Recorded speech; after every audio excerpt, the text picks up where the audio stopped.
اعوذ باللہ من الشیطان الرجیم۔ السلام علیکم ورحمۃ اللہ وبرکاتہ۔ الحمد للہ وکفی والسلام علی عبادہ الذین اصطفی، اما بعد۔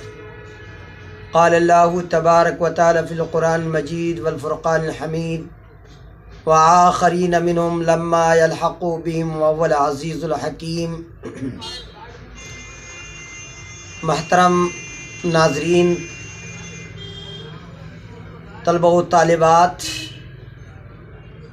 ہم نے امام بخاری رحمۃ اللہ علیہ کی سوانح عمری کے سلسلے میں الحمدللہ 4 قسطیں آپ کی خدمت میں پیش کر دی ہیں۔ اب یہ 5ویں قسط ہے جو آپ کی خدمت میں پیش کی جا رہی ہے۔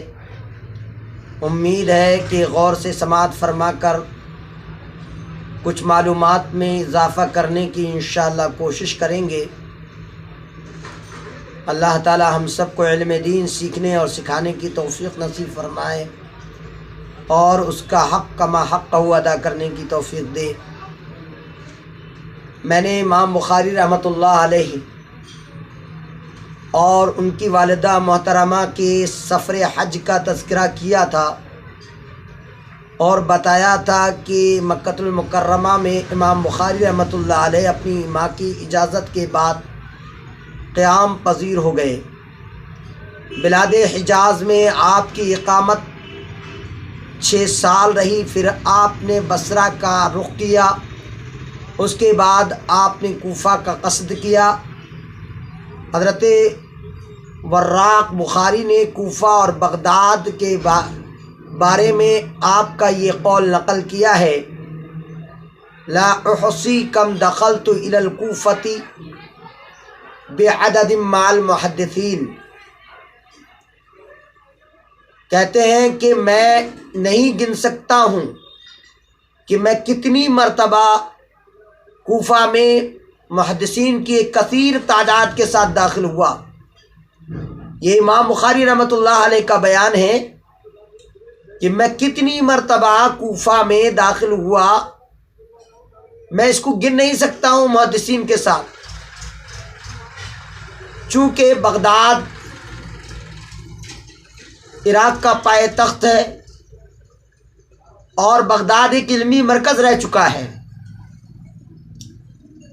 بغداد چونکہ عباسی حکومت کا پائے تخت رہا ہے، اس لیے علوم و فنون کا مرکز بن گیا تھا۔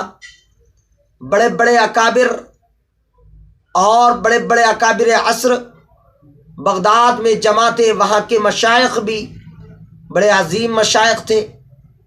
انہی مشائخ میں سے ایک شیخ امام احمد بن حنبل رحمۃ اللہ علیہ کا نام ساری امت اچھی طریقے سے جانتی ہے۔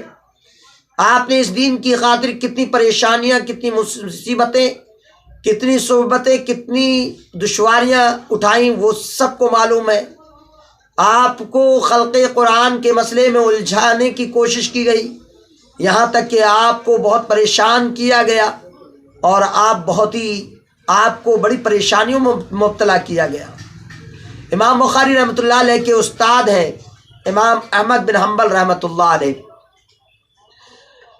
امام احمد بن حنبل رحمۃ اللہ علیہ جب امام بخاری رحمۃ اللہ علیہ کا 8ویں مرتبہ آخری سفر تھا اور جب سفر کرنے لگے تو امام احمد بن حنبل رحمۃ اللہ علیہ نے بڑے درد بھرے لہجے میں یہ ارشاد فرمایا: اتترک الناس والعصر والعلم وتصیر الى خراسان۔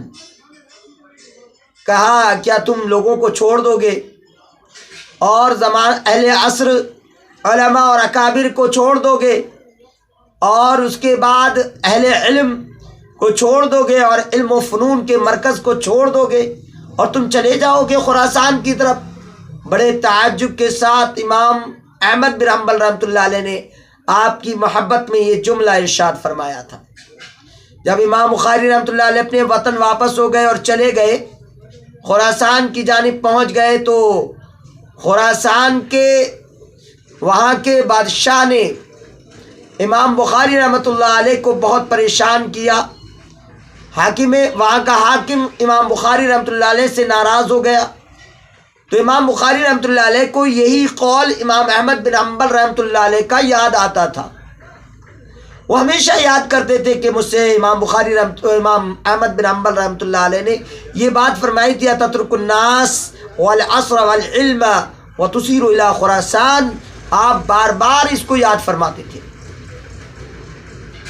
اور اتنا ہی نہیں بلکہ آپ نے اپنی چھوٹی سی عمر میں ہی احادیث کے لکھنے کا آغاز کر دیا تھا۔